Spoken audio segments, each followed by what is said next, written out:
This is Andrew Klavan on The Culture. You know what's great about anti-Semitism? It lets you know exactly who the dirtbags are.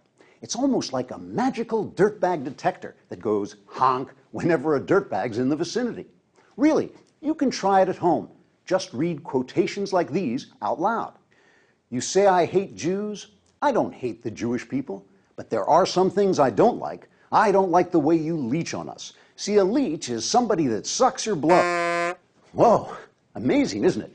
Here's another. Hitler's success was not based on his extraordinary gifts alone. His genius was an intuitive sense of the... See that? Works every time. One more. Wait a minute. That wasn't the real Mickey Mouse. That was TV from Hamas, those terrorists who won a majority in the parliament of the Palestinians. Interesting. Now, here at Klavan on the Culture, we enjoy all forms of racism, because without stupidity, there's no satire, and PJTV is paying us pretty well for this. Racism, whether in the form of outright discrimination based on people's bloodlines, or in its more insidious incarnations as identity politics or affirmative action, is an obvious violation of moral common sense, an impediment to the greater human project, and, not coincidentally, an affront to the handiwork of our old friend, Mr. God. So keep it up, because I'm saving for an iPad. Somehow, though, Jew hatred has an extra special racisty goodness. Maybe it's because the Jews were instrumental in establishing the godly principles of love and morality that underlie the West's amazing achievements, and they're thus identified with conscience and the guilt we feel when we behave selfishly or cruelly.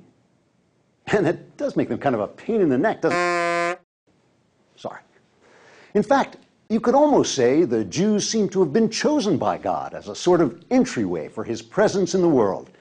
And by the way, Jews, the next time God wants to choose you for something...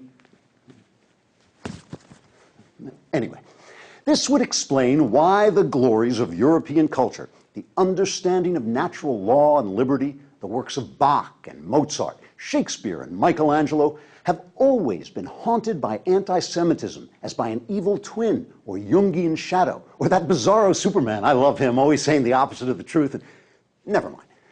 It was even weirdly fitting that when Europe's great culture decayed to the point of necrosis, it was sucked into the destructive vortex of its own shadow self in the person of a satanic sociopath whose core philosophy and central purpose was the hatred and annihilation of the Jewish people.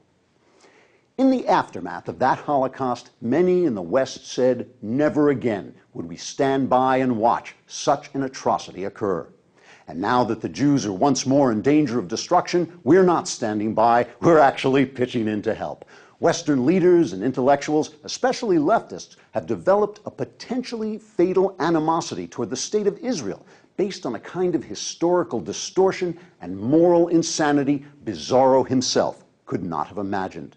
Jimmy Carter has compared Israeli policies to apartheid, though Arabs in Israel are far freer than they are in Arab countries. Leftists have demanded financial divestment from Israel, though it's an oasis of liberty and achievement in a desert of ignorance and oppression.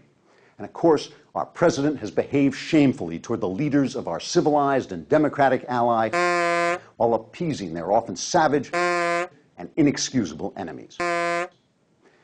You want the facts? Try the Israel page at discoverthenetworks.org.